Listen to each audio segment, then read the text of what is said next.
오늘 저는 좀 중요한 이야기 하나를 해드리려고 해요. 그것은 예수라는 사람이 2000년 전에 살았다가 십자가에 못 박혀서 죽었는데 부활했다는 거예요. 그 이야기가 왜 중요한지 설명하는 것이 이 영상의 목적입니다. 핵심만 빨리 좀 이야기를 해보도록 노력을 해보겠습니다. 꼭 마음을 열고 한 번쯤은 잘 들어주시면 너무 좋겠습니다.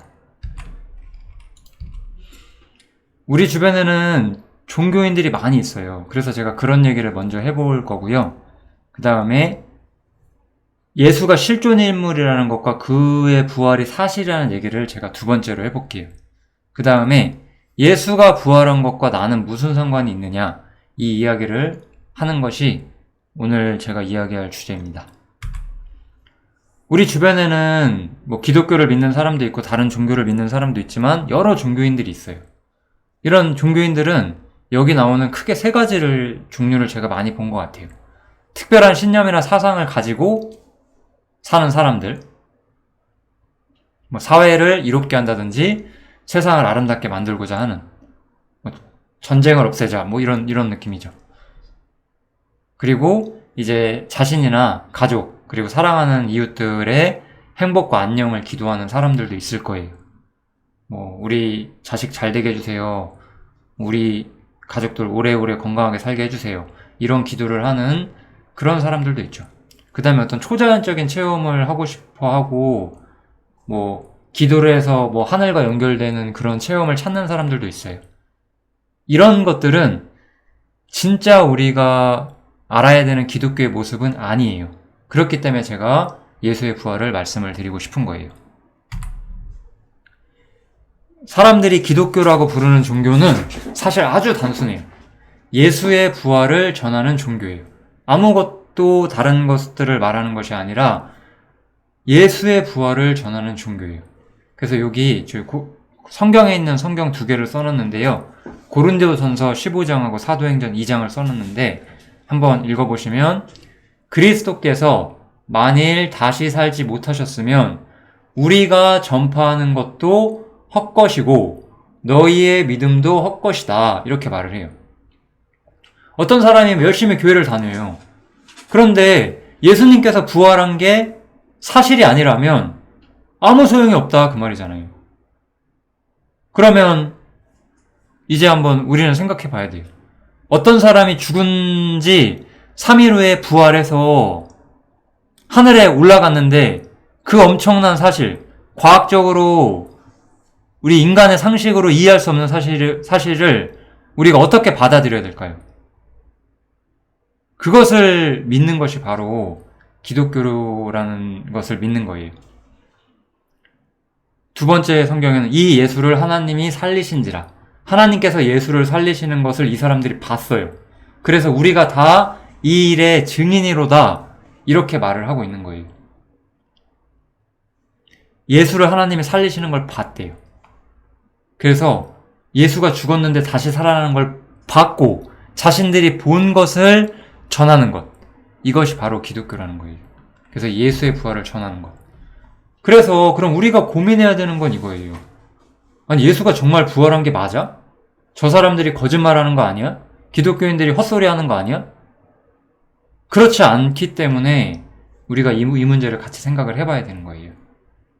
한번 영상 하나 제가 보여드릴 텐데 같이 보시면서 예수의 부활이 정말 얼마나 중요한 주제인지 한번 생각을 해보면 좋겠습니다. 왜냐하면 예수가 정말로 부활하신 것이 사실이라면 우리와 엄청나게 커다란 관련이 있기 때문에 그래요. 한번 같이 이 영상 먼저 보시고 마저 이야기 해볼게요.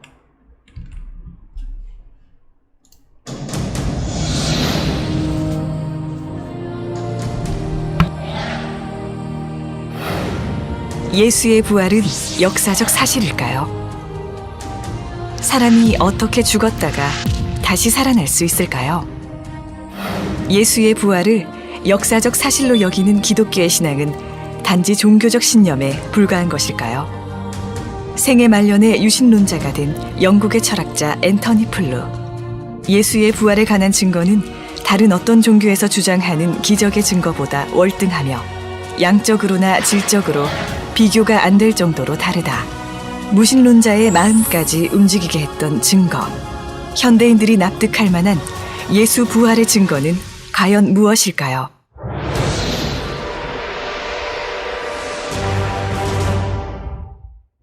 기원 후 1세기, 고대 로마의 사형 방법 중 하나인 십자가형. 죄수 스스로 약 80kg 무게의 십자가 형틀을 짊어지고 형장으로 올라가 손목과 발에 못이 박힌 채 죽음을 맞이하는 잔인한 사형 방법. 예수는 로마 제국을 위협하는 인물로 고발되어 빌라도 총독에 의해 십자가형에 처해진 후 예루살렘에 있는 무덤에 묻혔습니다. 역사가 타키투스의 연대기 15권 44장 2절에도 빌라도 행정관에 의해 처형된 예수의 기록이 존재합니다. 부활을 믿지 않는 저명한 신약학자 게르트 류데만 역시 예수가 십자가에서 죽은 것은 논란의 여지가 없다라고 인정합니다.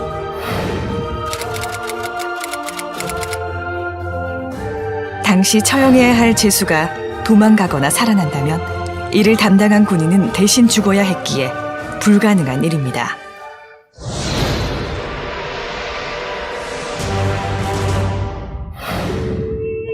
예수가 죽은 지 사흘째 되는 날 새벽, 그의 무덤은 빈 상태로 발견되었습니다. 당시 무덤의 형태는 동굴 속에 관이 비치되어 있고 입구가 돌로 막혀 있었습니다. 막달라 마리아와 여인들이 무덤에 도착했을 때 입구를 막았던 돌은 옮겨져 있었고 무덤 내부는 시신을 쌌던 천만 남아있을 뿐 텅 비어있는 상태였습니다.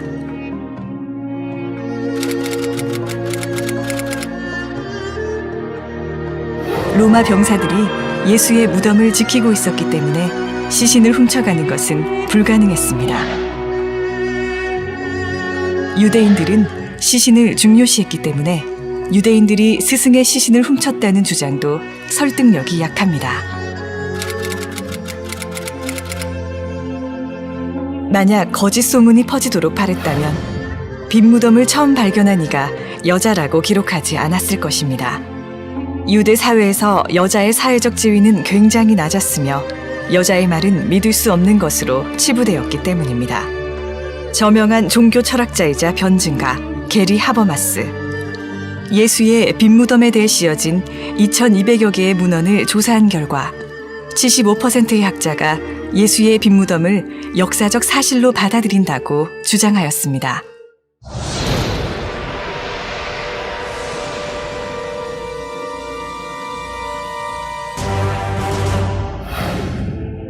예수가 십자가형으로 죽고 무덤에서 사라진 후 부활하여 승천하기까지 40일간 예수를 만났다고 주장하는 사람들이 나타났습니다. 만약 제자들 중 몇 사람만이 예수의 부활을 주장했다면 그들은 미친 사람 취급을 받았을 것입니다. 하지만 예수를 목격한 사람은 500명이 넘었습니다. 그 일 이후 흩어졌거나 몸을 숨겼던 예수의 제자를 비롯하여 예수를 미워했던 사람들조차 그의 부활을 전하는 일에 목숨을 걸기도 합니다.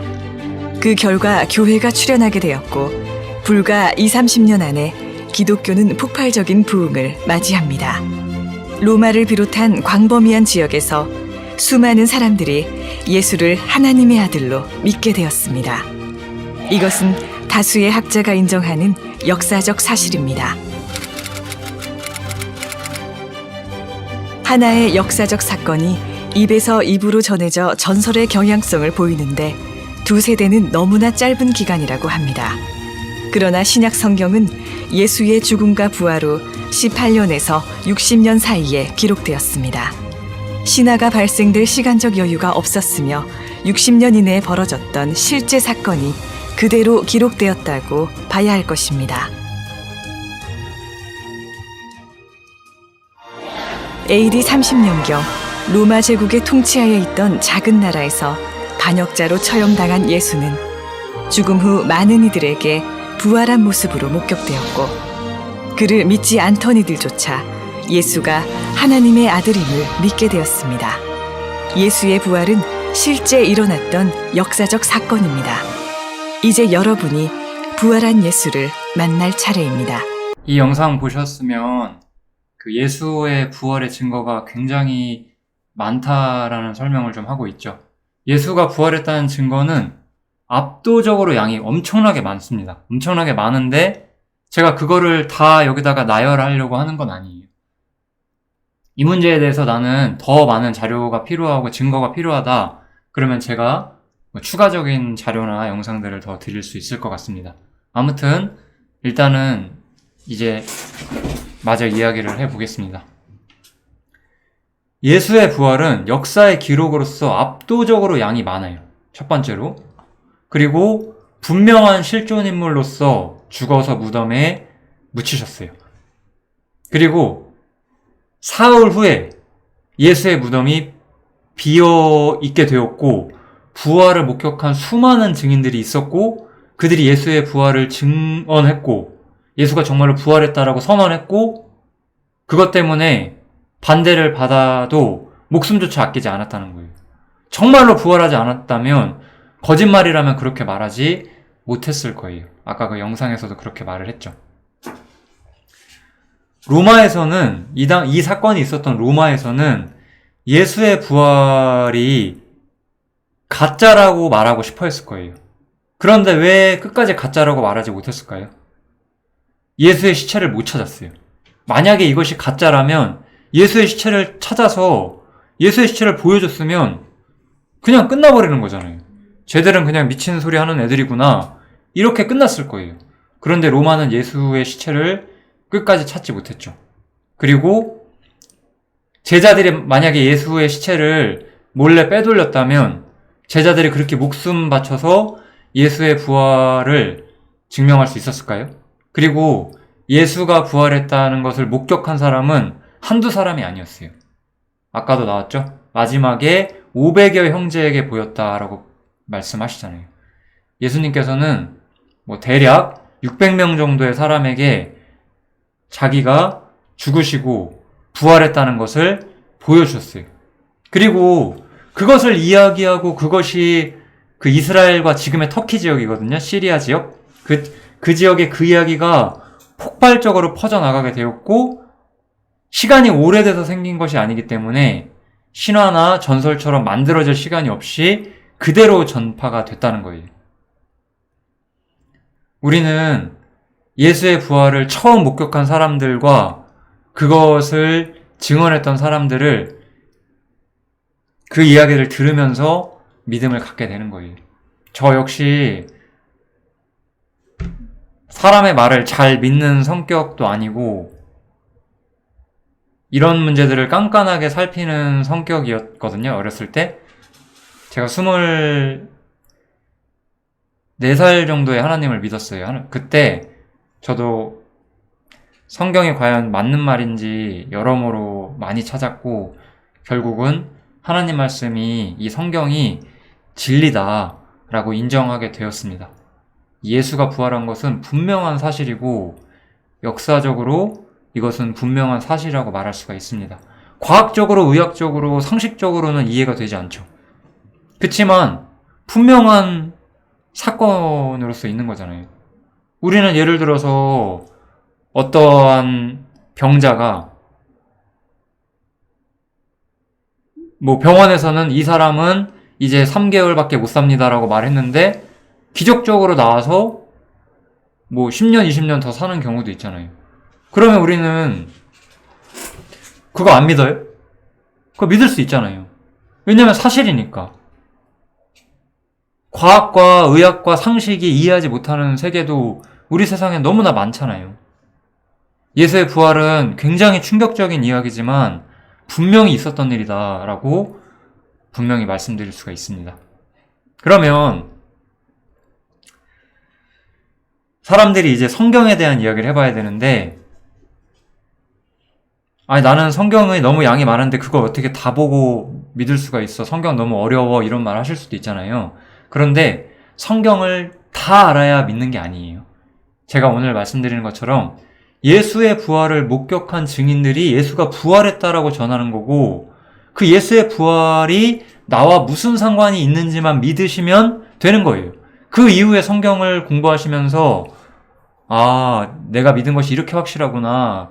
이렇게 더 천천히 알아가시면 되는 거예요. 원래는 제가 말했던 것처럼 특별히 신약 성경 같은 경우에는 예수의 부활 이후에 적혀지게 되는 거고, 먼저는 예수의 부활을 누군가 목격했고 그것을 말했어요. 시간이 흐르면서 그거를 문서로 기록할 필요가 있었고 문서로 기록이 되는 거예요. 만약에 거짓말을 썼다면 그런 것들은 가치가 없었을 거예요. 당대에는요. 예를 들어서 우리나라에 지금 2022년인데 2002년에 한국이 월드컵에서 4강에 갔다. 그럼 20년밖에 안 됐기 때문에 사실 그걸 저도 알고 대부분 아실 거 아니에요. 사실이잖아요, 그거는. 근데 어떤 사람이 2002년에 한국이 월드컵에서 우승을 했다 그러면 당연히 우리가 그거 거짓말이라고 생각하잖아요. 우린 4강밖에 못했는데 왜 거짓말했다, 왜 우승했다고 해? 그렇게 말할 거잖아요. 시간이 흐르면서 문서로 기록할 필요가 있었고 문서로 기록되지만 거짓말이 더해질 시간은 없었어요. 왜냐하면 수많은 목격자들이 있었기 때문에 그 목격자들이 이것은 거짓이다라고 말하면 그 문서는 가치가 없어졌어요. 그렇기 때문에 그 기록되어 있는 문서들 중에서 하나님의 영감으로 진실한 말씀들로 기록된 것들이 이렇게 후대에 모여지게 되는데 그것을 우리가 성경이라고 말을 하는 거예요. 그래서 요거는 마지막에 요거는 성경 구절인데요. 모든 성경은 하나님의 감동으로 된 것이다 라고 말을 해요. 하나님의 영감을 받아서 사람들이 기록을 했다는 뜻이에요. 그래서 성경을 다 알아야 믿을 수 있는 것이 아니기 때문에 난 성경을 몰라서 못 믿겠어 이런 걱정은 안 하셔도 돼요.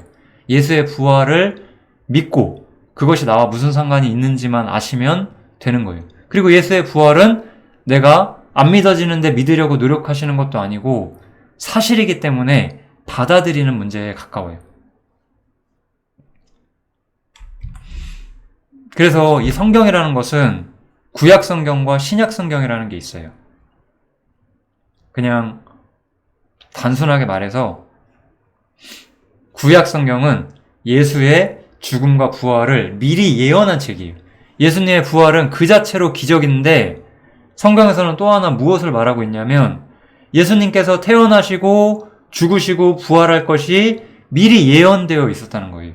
상당히 구체적으로 수백 개의 예언이 구약 성경에 기록이 돼 있어요. 제가 그것을 오늘 다 찾진 않을 거예요. 관심이 있으면 찾아보시면 되고 제가 보여드릴 수가 있습니다. 그냥 지금은 이 구약 성경이라는 책은 예수의 죽음과 부활을 예언하는 책이다 라고 생각하시면 되고, 신약 성경이라는 책은 예수의 죽음과 부활을 목격한 사람들이 그 자신들의 목격담을 증언하고 그렇게 만들어진 교회가 어떻게 사는지를 가르치는 책이다. 그렇게만 기록하시면 돼요. 그래서 예수님 자신이 이렇게 말씀하시는 것이 누가복음이라는 성경에 기록이 되어 있어요. 여기 보시면 너희에게 말한 바 곧 모세의 율법과 선지자의 글과 시편, 저 세 가지를 합쳐서 구약 성경이라고 하거든요. 이 구약 성경에 나를 가리켜 기록된 모든 것이 이루어져야 할 것이다. 그러니까 예언이 성취되었다는 거죠. 예수가 태어나시고 죽고 부활하실 것에 대한 예언이 성경에서 다 성취되었다라고 말을 하고 있어요. 그래서 성경은 예수님에 대해서 말하는 책이고 예수의 죽음과 부활에 대해서 말을 하는 책인 거예요. 아까 그 영상에서 그랬죠? 예수가, 부활한 예수는 하나님의 아들이었다. 예수는 하나님의 아들이에요. 그래서 우리가 예수의 죽음과 부활을 관심을 가져야 돼요. 왜냐하면 그것은 우리의 운명과 너무나 커다란 관련이 있기 때문이에요. 그럼 이제 부활은 나랑 무슨 상관이 있느냐? 제가 그냥 그림을 2개 가져왔는데요. 여기 왼쪽에는 아주 초라한 집이 있어요. 쓰러져가는 집이 있고 오른쪽에는 엄청 예쁘고 좋은 집이 있어요. 어떤 사람이 나는 3일 동안 예를 들어 선택을 하러 가는 거예요.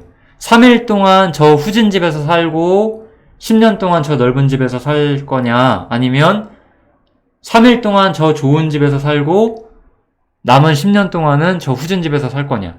라고 물어보면 어떻게 대답하시겠어요? 우리가 다 아마 3일 동안 저 후진 집 살고 남은 10년 동안 저 좋은 집 살겠다. 이렇게 답을 하겠죠? 거꾸로 3년 동안만 좋은 집 살고 10년 동안 저 집 산다고 하면 다 싫을 거잖아요. 당연하죠? 부활은 이런 거랑 관련이 있는 거예요. 우리의 인생은 짧아요. 성경에서는 우리의 인생이, 예수님께서는 우리의 인생이 매우 짧다라고 말을 해요. 그리고 나서 우리는 죽게 될 것이고 부활하게 될 것이다 라고 말을 하는 거예요. 예수님이 부활한 것처럼 우리도 부활하게 된다라고 성경은 말을 하는 거예요. 그래서 여기 고린도전서라는 성경에 보면 또 이런 구절이 나와 있어요. 만일 죽은 자가 다시 사는 것이 없으면, 이게 부활이잖아요. 부활이 없으면 그리스도, 예수를 말하는 거거든요. 예수도 다시 살지 않았을 것이다 라고 말을 해요. 즉 반대로 말하면 예수가 부활했다는 거는 우리도 부활한다 그 말이잖아요. 그죠? 그래서 이 예수의 부활을 증언했던 사람들은 자신들이 부활할 걸 믿었기 때문에 이 세상에서 어렵고 초라한 일을 겪어도 이겨낼 수가 있었어요. 왜냐하면 우리들에게, 저도 믿는 사람이기 때문에 저에게 인생이란 건 이런 쓰러져가는 집 같은 거예요. 잠깐만 있다 갈. 그리고 나는 언젠가 죽을 것이고 내가 다시 살아나게 될 텐데, 내가 다시 살아나게 될 때 나는 저 아름다운 집에서 하나님과 영원히 살게 될 거라는 걸 믿는 거예요. 그러니까 부활은 나와 관계가 있어요. 왜냐하면 우리가 다 부활하니까요. 저도 부활하고 여러분들도 부활하니까요. 다 부활해요. 우리가 다 부활하기 때문에 이 이야기가 그토록 중요한 거예요. 그런데 이 부활에는 두 가지 부활이 있어요. 여기 보시면 다 읽지 않으셔도 되거든요. 여기 세 번째 줄에 보시면 생명의 부활과 심판의 부활로 나온다라고 말을 해요. 모든 사람은 죽게 되는데 예수님이 부활한 것처럼 우리도 부활을 하게 돼요. 그래서 부활했을 때 우리는 생명의 부활로, 딱 들어도 뭔가 되게 좋은 부활일 것 같죠. 또 하나는 심판의 부활. 딱 들어도 우리가 부활해서 심판을 받겠구나, 약간 이런 생각이 드는 부활이잖아요.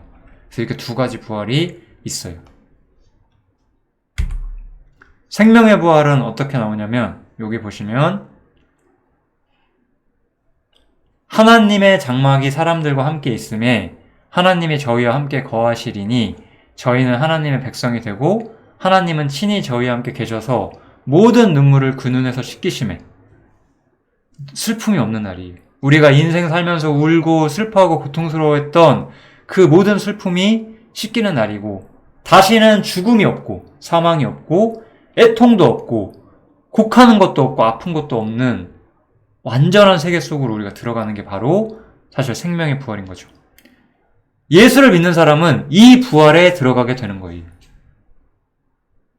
이 세상에서 우리가 병에 걸릴 수도 있고 눈에 눈물이 나고 애통하고 곡하는 일이 없을 수가 없어요. 그런데 부활이 반드시 있다라면은 거기서 우리는 영원히 안식할 수 있고 행복할 수 있다는 거예요. 눈물 흘리고 아프고 슬퍼하는 것 없이. 그런데 반대로 예수를 믿지 않으면 어떻게 될까요? 여기 보시면 여기 믿지 아니하는 자들 써있죠? 믿지 아니하는 자들. 그래서 이 믿지 아니하는 자들은 어떻게 된대요? 여기 보시면 불과 유황으로 타는 못에 참여하리니 라고 나오죠? 불과 유황이 타는 연못에 들어간대요. 이거를 우리나라 말로 뭐라고 하죠? 지옥이잖아요. 지옥. 그래서 사람은 죽음이 다가 아닌 거예요. 성경에서 말하고자 하는 가장 중요한 것은 죽음이 다가 아니고 우리가 부활하게 된다는 거예요. 그러니까 예수의 부활이 가짜라면은 이런 얘기가 다 거짓말인 거죠. 그럼 성경책 다 불태워도 되죠. 근데 예수가 진짜로 부활했으니까 성경책은 맞는 말만 한다는 거예요. 언젠가 우리는 하나님을 만나게 될 것이고 생명의 부활로서 영원한 기쁨 속에서 살든지 아니면 지옥에 들어가서 이 땅에서 우리가 고통받았던 것보다 더 큰 고통 속에서 심판을 받든지 우리는 선택해야 된다는 거예요. 어떤 부활로 나오고 싶으세요? 아까 제가 집 그림 드렸잖아요. 우리가 지금은 잠깐 저 누추한 곳에 살지라도 아름다운 집에 가는 것, 그것이 예수의 부활이 우리한테 가르쳐주는 거예요. 예수의 부활이라는 것이 너무 믿기지 않으실 수도 있을 것 같아요. 아니, 어떻게 사람이 부활할 수가 있어? 그렇게 생각하실 수가 있잖아요. 그런 부분 저도 이해할 수 있고, 그런 분들은 여기 성경 하나 제가 보여드릴게요.